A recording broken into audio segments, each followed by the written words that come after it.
G'day, I'm Newson, Naturopath, nutritionist and herbalist, and welcome to this video today on the immune system. And today we're going to discuss what makes the immune system tick, what makes the immune system sick, and importantly, what we can do to make the immune system more strong and robust and protect us from serious health conditions. Now, the immune system itself is a very complex system. There is trillions of immune cells throughout the body, if not trillions, hundreds and hundreds and hundreds of millions. And those immune cells live everywhere. They live in the blood, the lymph fluid, they live on our skin, in our mouth, any mucous membrane within the body, our nose, our ears. 70% of the immune system lives within the gut. Now, as complex as the immune system is, what we want to discuss today is two very important subparts of the immune system, and that's called the innate immune system and the adaptive immune system. Now, I've drawn this wonderful drawing behind me here, and I do apologise to my high school teachers that tried to get me to draw well in art. Just wasn't my thing. But I'm going to explain to you the importance of the innate and the adaptive immune system in protecting us from any pathogen, whether it be a virus, a bacteria, a fungal spore, whatever it is. Now, I'm going to hop over this side because where I want to start is behind me here, and I'll just grab a pen. Now, we're going to look at this. This is the innate immune system. Now, the innate immune system is our first response to infection. It's our first response to bacteria or parasites or viruses that enter into our body. So these little purple stars here that are all over this here, that's the bad guys, that's the pathogens, the virus, whatever you want to call it. And so when it enters into circulation, let's say it goes into the bloodstream and it starts to infect red blood cells, a couple of things happen in this innate immune system. And this only happens for basically the innate immune system is only active from the first couple of minutes to about 12 hours. And in that innate immune system phase, immune cells such as neutrophils, mast cells, dendritic cells, macrophages, all converge on the site and engulf the bad guy, the pathogen, the virus. And that's called phagocytosis. And they just get there and they just munch them and they just eat them. So very important. But what's more important in the innate immune system, like these guys are essential. These guys are super essential. These guys are called natural killer cells.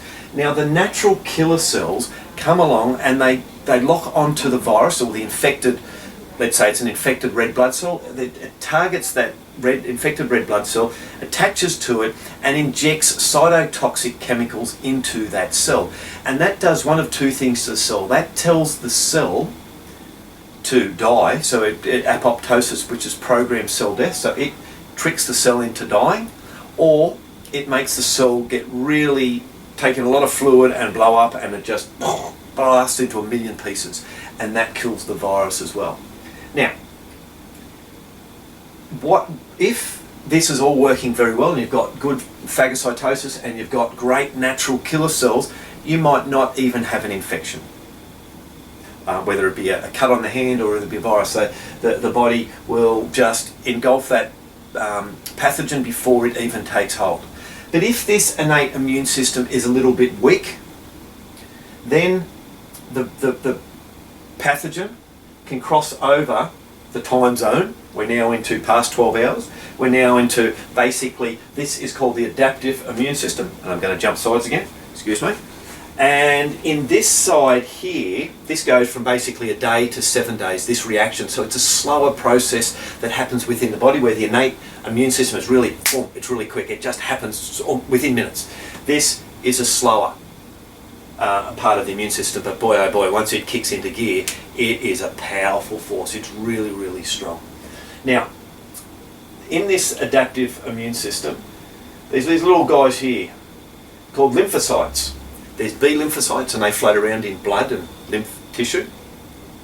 And then T lymphocytes, which go around into cells.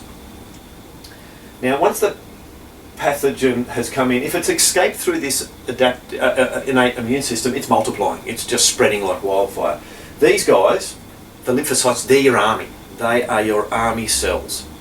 So that army, there's a couple of, nerdy scientific army officers, and they grab hold of one of these pathogens and they go, yeah, yes, and they look at it and they prod it and they probe it and they just kind of go, yeah, I think we've found its weakness. And once they find its weakness and they know how to kill that pathogen, they create a clone army. They create an army of millions of lymphocytes that target this particular pathogen.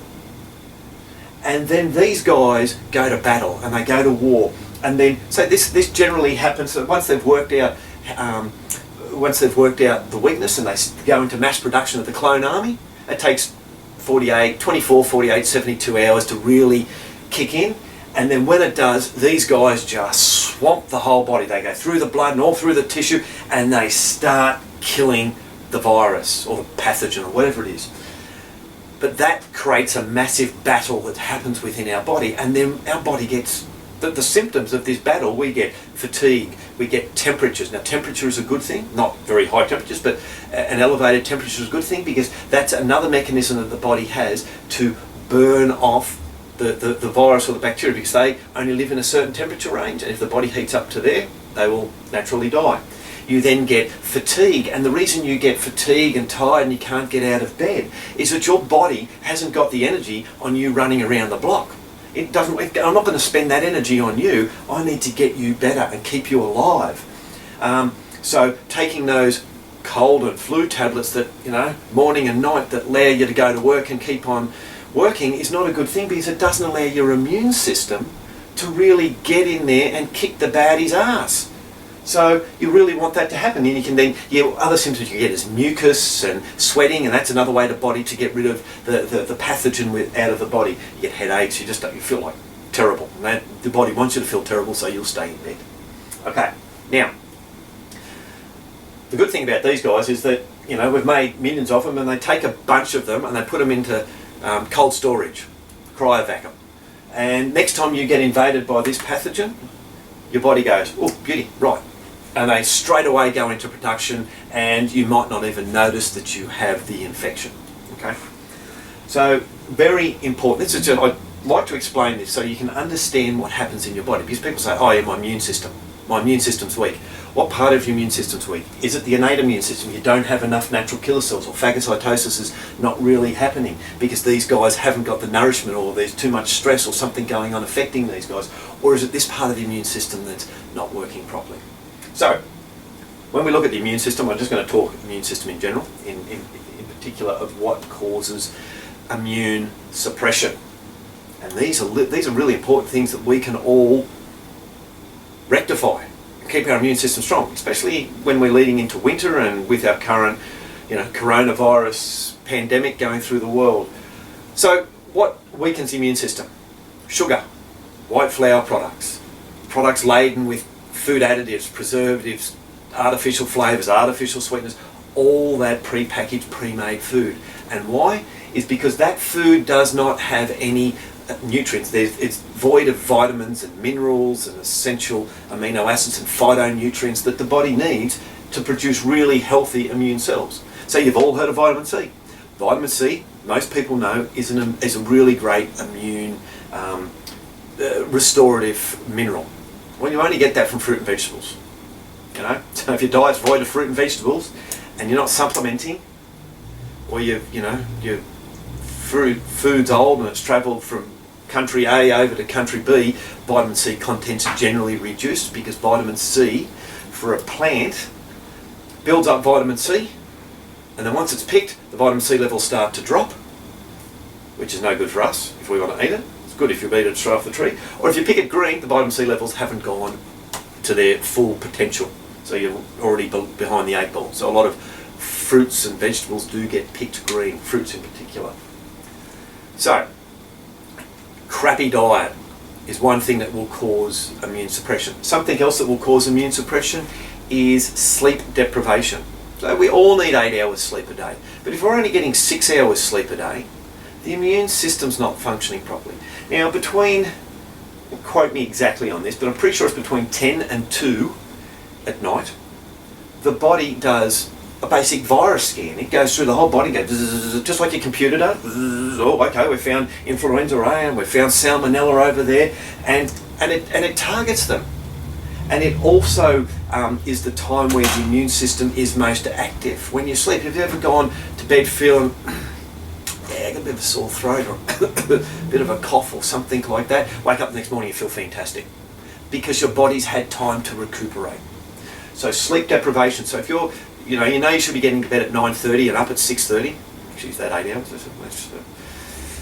It'll do, that's 9 hours, I think. But anyway, 9 hours is good. And you're getting to bed at midnight, you are suppressing your immune system. Or if you're not sleeping because you're worried about things, or you're anxious, or you're nervous, or you're panic, or you're under a lot of stress, that will upset sleep, which I'll explain a bit in a minute. So talking about stress, stress is a big killer of the immune system. Really hammers the innate immune system and suppresses the adaptive immune system. They actually gave people, now I don't know who would want to do this, but volunteers did. This was quite a few years ago, back in the 90s. They gave volunteers one of three. They got three cold viruses, a respiratory virus, and coronavirus. Not the coronavirus that's causing havoc in the world at the moment, but I think it was 299E or something like that. What the numbers mean, I have no idea. And they put them in nasal drops, and they gave them to people. Why? And they found that the ones, they did a questionnaire beforehand, and they found that people that were highly stressed had a massive increase in susceptibility to those five viruses, and the worst one was actually the coronavirus. There were more people infected by that than there was by the common cold. So stress, not a good thing. They actually also found, they did follow-up studies, that people that have long-term stress,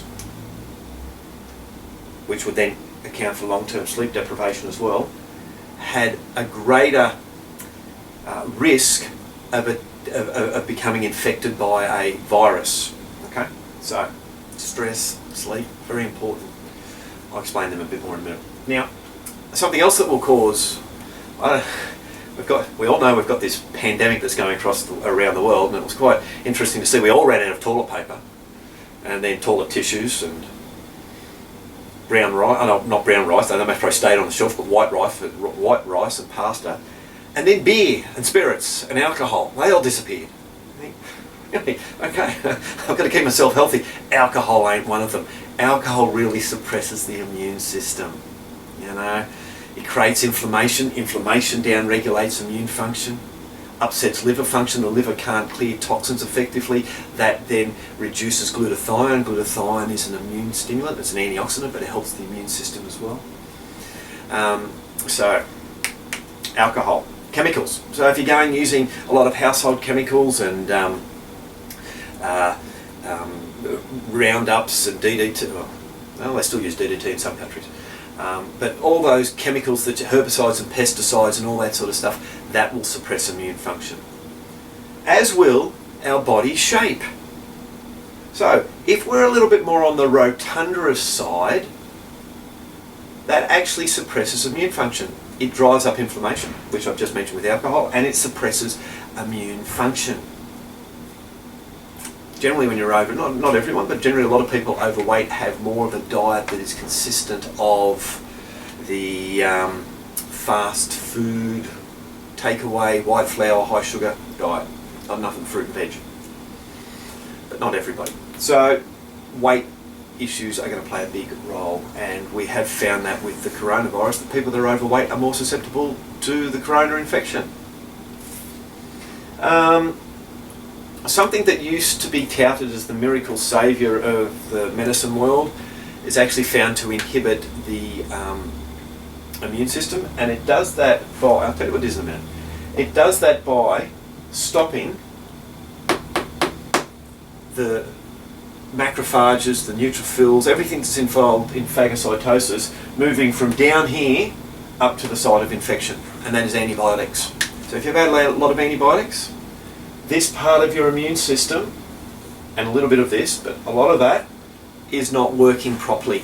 So the neutrophils and the macrophages there, like the macrophage, he's the detective, he goes around and catches everybody. He's sitting down reading the paper. He's not getting the signal. He's not getting the signal from the damaged cells here. Hey, quick, get here. We're going to break in. Catch them.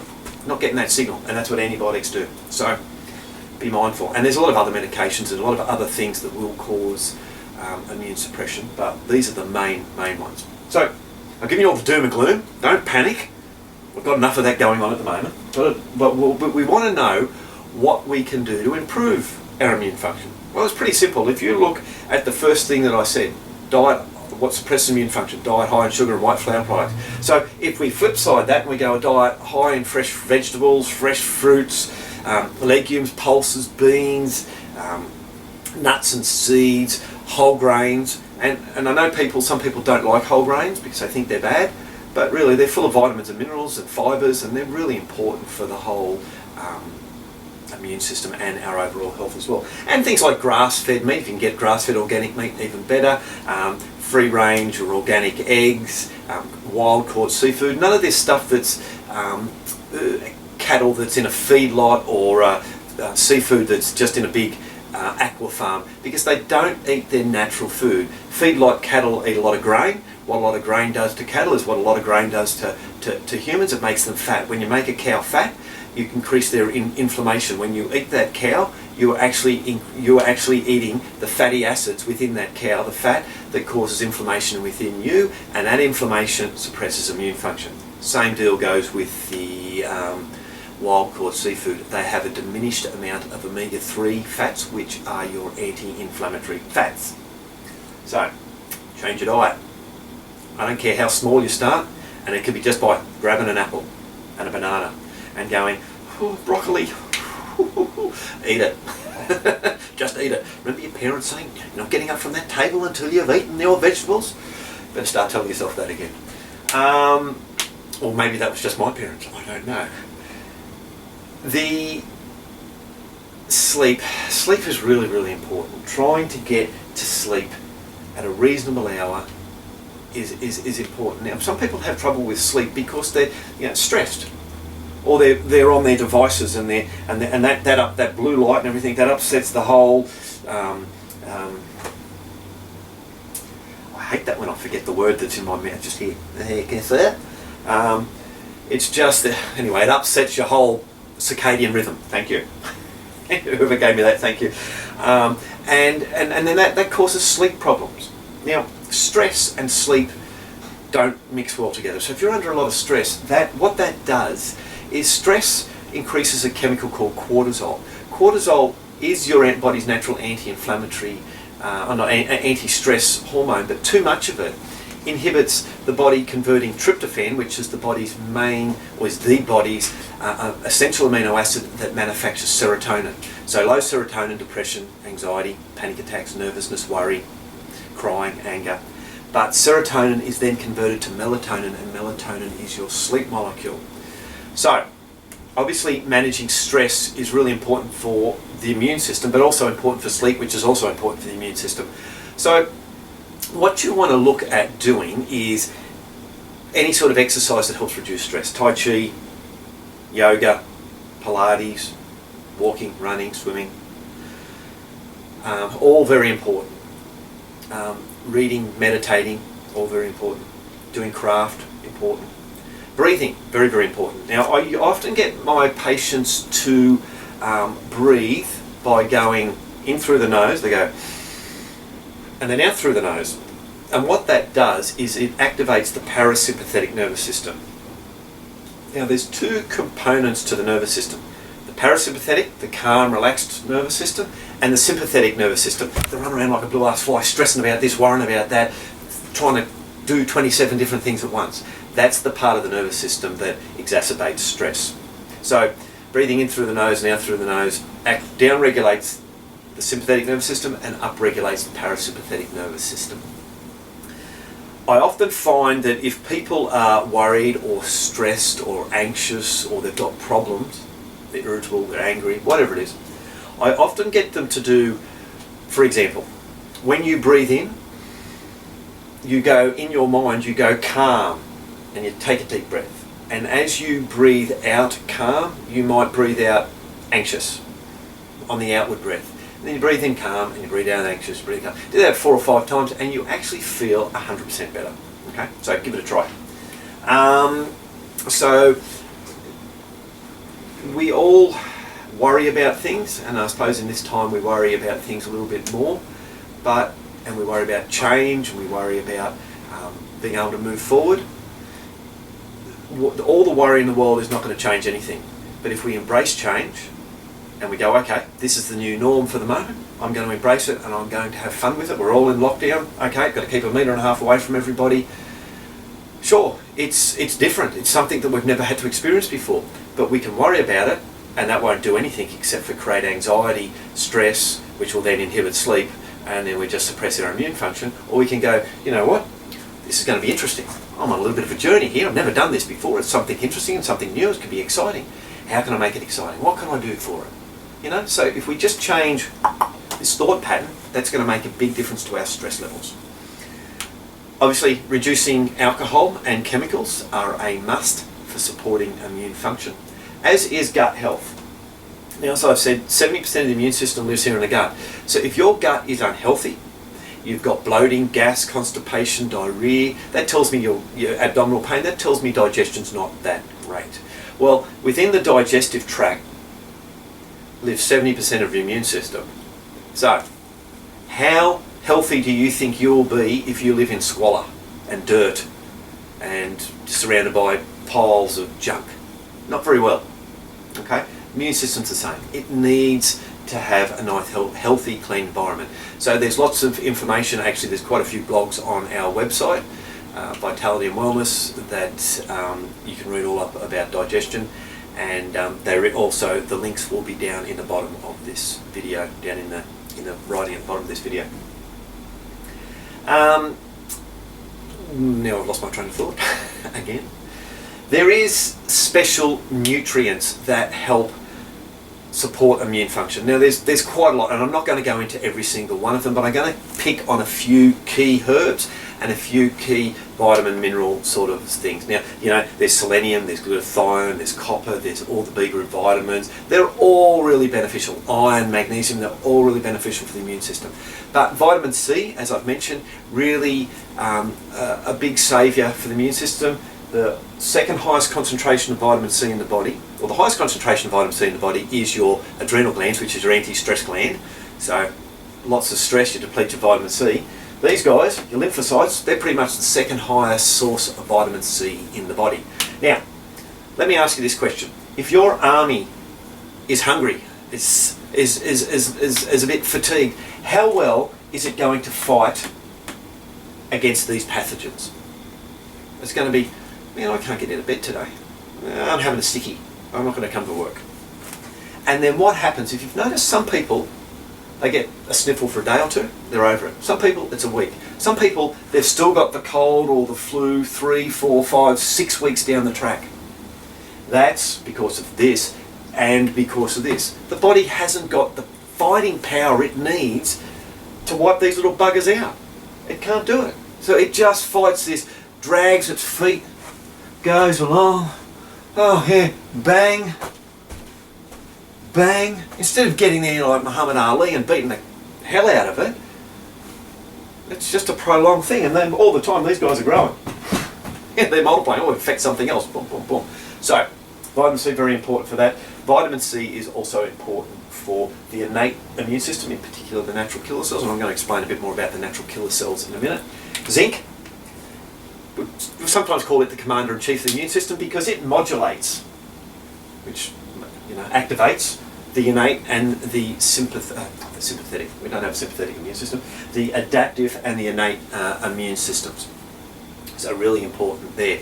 There is some great herbs that activate the natural killer cells. Now, just step on this side here. The natural killer cells, they are really important. Like, as I said, this is really important, but if you've got really strong natural killer cells and you've really got a lot of them, when you get infected, a lot of times this adaptive immune response does not have to occur, because these guys are really strong, and they get in there, and that natural killer, they're the snipers. They're just shooting everybody. Well, not everybody, but all the baddies, right? So they're just wiping them out. But if these are weak, and this is not as healthy as it should be because you've been on a course of antibiotics, these guys go, oh, free reign. So we'll just keep on infecting some, and by the time we get here, instead of having one baddie that's popped over to here, we might have 10,000 pathogens that have popped over to here, which then just explode exponentially, which we don't want. So keeping these guys strong, there's some great herbs that the scientific studies that have shown there's some really good herbs at strengthening the adaptive immune system, and they are herbs like, not the adaptive immune system, the natural killer cells, sorry. Too much information, one little mouth. Astragalus, olive leaf echinacea, which most people have heard of echinacea. Cat's claw, which doesn't mean we cut claws off cats, it's a herb from Peru, from the Amazon. Siberian ginseng, garlic, they all help this innate immune response. And astragalus, and olive leaf and echinacea also help here. Now if you get infected, let's say you get the flu, get infected, it's a virus.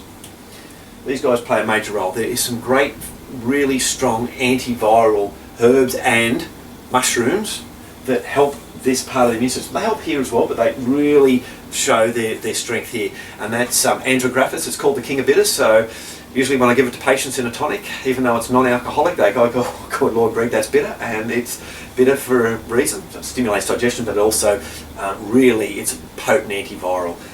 Elderberry, and to a lesser extent elderflower. Elderberry, so many studies have shown that elderberry actually destroys influenza A, just pops it, kills it, which is very, very, very good. Astragalus here, you got your mushrooms like your reishi, your also known as ganoderm, your shiitake, your turkey tail, cordycepsis. All those mushrooms will help here as well.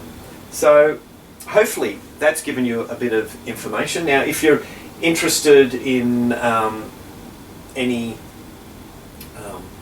nutritional supplements to help with these immune systems, by all means just have a look at the links down the bottom. There is a link for a liposomal C. Liposomal vitamin C is basically, actually something interesting about vitamin C, I'll digress because it is so important. For years I've always given patients vitamin C powder, sometimes tablets if they couldn't take powder. And a teaspoon of vitamin C would have say 2,500 milligrams. And when people come to me and they're quite depressed of vitamin C, I would give them a high dose for a short period of time, but I'd give them a high dose, and I'd mostly give them say 5 grams of vitamin C a day, just to really supercharge everything. So I go half a teaspoon in the morning, half a teaspoon in the evening, and a teaspoon in a drink bottle, and sip it throughout the day. That was always what I have done.